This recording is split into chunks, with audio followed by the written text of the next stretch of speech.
This is a book called The Bookstore Burglar. Doesn't that sound exciting? I love exciting titles. This might be one that even Ibby can read some of the words. Mr. Brown owned a store. It was not just any store. It was a bookstore, and it was called the Black Cat Bookstore. That's kind of a cool name, right? Mr. Brown lived above the store with his cat, Cobweb. Cobweb was not just any cat. Her best friends were mice, and her favorite food was cheese. I know some boys who like cheese. Every morning, Mr. Brown and Cobweb ate cheese for breakfast. Then they went downstairs to open the store. You guys have cheese bread, I know, sometimes at your house. The Black Cat store wasn't just any bookstore. It sold only ghost books. It even had a ghost.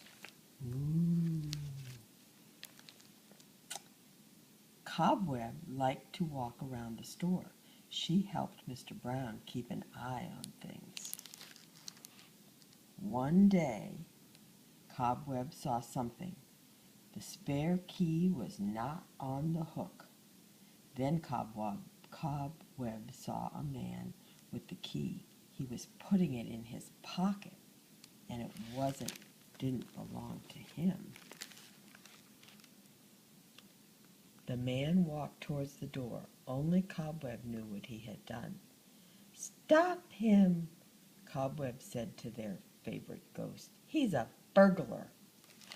Burglar is somebody who steals things. See, everybody sees him. Bang! A book dropped right on the man's head. "Ouch!" he yelled. Everyone came to see what happened. Cobweb stayed beside the empty hook. She mewed, but Mr. Brown didn't notice her. He was too concerned about the man that had the book fall on his head. See, he has a big bump on his head. "I'm very sorry," Mr. Brown told the man. "My ghost must have made a mistake." "What ghost?" said the man. "This bookstore has a ghost," said a boy. "It's a very friendly ghost." "Ha! I don't believe in ghosts," said the man, and then he left the store. Oh.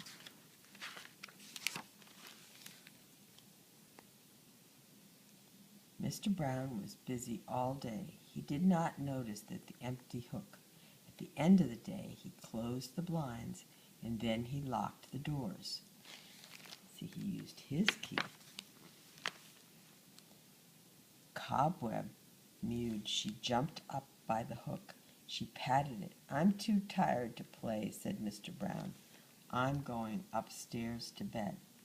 See, Cobweb was pointing out that the spare key was empty.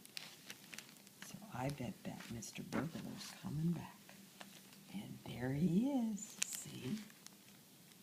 Cobweb stayed downstairs. She thought that burglar might come back. It grew dark and darker, and then she heard a key in the lock. "Oh, that must be the burglar," said Cobweb to herself. "Are you ready, Mr. Ghost?" Look at him tiptoeing in, trying to be so silent. The burglar tiptoed across the floor.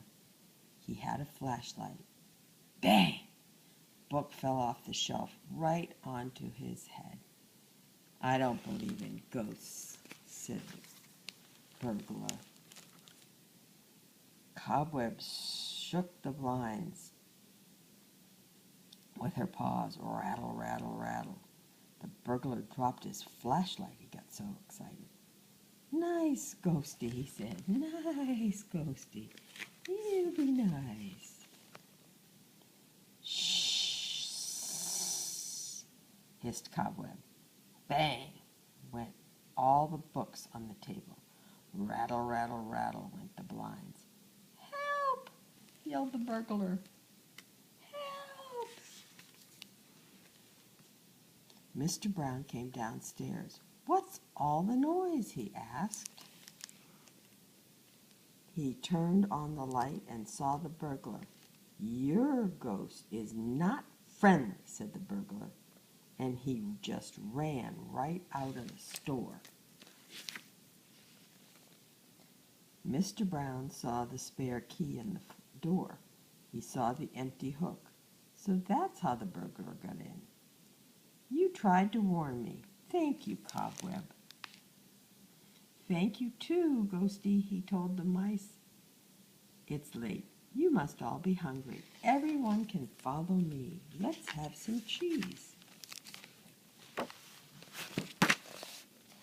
They went upstairs to the kitchen. Mr. Brown made a treat. It was not just any treat. It was a cheese treat.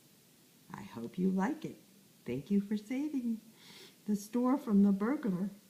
And they did like that cheese. They did like it a lot.